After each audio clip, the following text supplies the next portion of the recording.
This video is part of a series of SSIS tutorial videos created by COZYROC. In this video, I will show you how to get the sheet names of multiple sheets in an Excel file and read the data from all of the sheets. Then I'll write the data to a SQL table.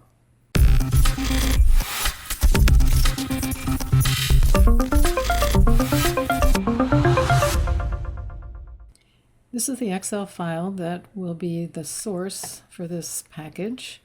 And it has 4 sheets in here, and each of them have 4 columns with the same names. So we have Park County, Fountain County, Montgomery County, and LaPorte County. So I'll close the Excel file so that we can write to it from the SSIS package. And here's the table that we'll be writing the data into. It's called multi-sheet table. Now we'll go over to Visual Studio, and we'll start by dragging the Foreach loop container onto the control flow canvas. I'll double click on it to open the editor, and I'll click on the collection tab, and then we'll choose a different enumerator. We're going to choose ForeachADO.NET Schema Row Set Enumerator. And then for the connection, we need to click on New Connection, and then New again. And then up here by the provider, we need to expand the .NET providers for OLEDB. And we choose Microsoft Office 12.0 Access Database Engine OLEDB Provider. And then click OK. And we need to get the full path plus the file name. So I hold down Shift and right mouse click on the file, the name of the file, and I go down here to copy as path. And then I'm going to paste that in for server or file name. And now I click on All and scroll to the top. And here for the extended properties, I'll type in Excel 12.0, and now we'll test the connection, and it's good. Click OK, OK again, OK again. And now we need to choose the schema. So we'll find Tables, and I just want to click on Set Restrictions to show you something. So these are the 4 pieces of information that we'll be getting back. So the only one we're interested in right now is the table name, and so just keep that in mind. It's the 3rd item that will be returned each time. So I'll just cancel that. Now we'll go to variable mappings, and we need to set up a variable for the loop to read each sheet name into as it goes through the loop. So we'll call it sheet name, and the namespace is user, the value type is string, and we'll put in the name of one of the sheets, which is Park County, and then it always adds a $sign. And we need to provide a value there to avoid design time errors. And then remember I said it was the 3rd item is the name, and this index starts counting at 0, so it's 0, 1, 2 is what we want to put there for the 3rd item. And then we click OK, and now we'll drag the data flow task into the Foreach loop container.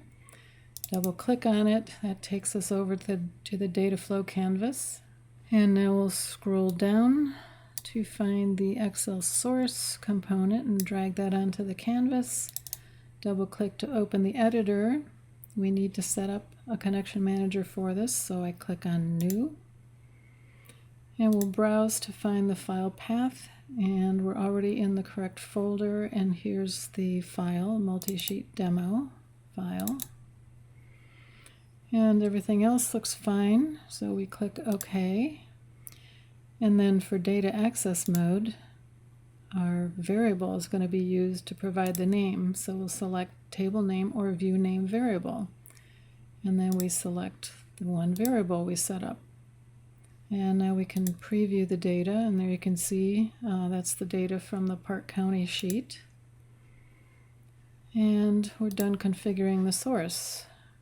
And now we'll go get the OLEDB destination and connect the blue arrow from the source to the destination. Double click on the destination component. We click on New to set up a connection manager, and we find the one for the new tutorials database and select that and click OK. And now we need to choose the table that we want the data written to, and that's called multi-sheet table. And we'll just make sure there's no data in there now. It just has the column names. And then we need to click on mappings so that it maps the columns from the source to the destination. And then we click OK. And I'll save the package. Stay tuned to see the results when I execute the package. Are you tired of updating packages because of changing metadata? How many hours have you spent accommodating new source and destination columns? How many nearly identical packages do you have to maintain? Especially when you need to update hundreds of them. Well, you should check out COZYROC's Dataflow Task Plus component. Dataflow Task Plus provides the ability to acquire the metadata and map the columns at runtime. You can even use transformations on the data. Just add the changes at the source and destination, execute, and Dataflow Task Plus will handle the process of extracting, transforming, and loading the desired columns from the source to the destination without a need to change the existing package. It works with any standard SSIS Dataflow components, transformations, and application adapters. No more manual package updates. Design your SSIS data flows with Dataflow Task Plus and save hundreds of hours. A vision of completely metadata-driven processing is now possible. Download COZYROC's Dataflow Task Plus from COZYROC.com. It's free for testing and development within Visual Studio.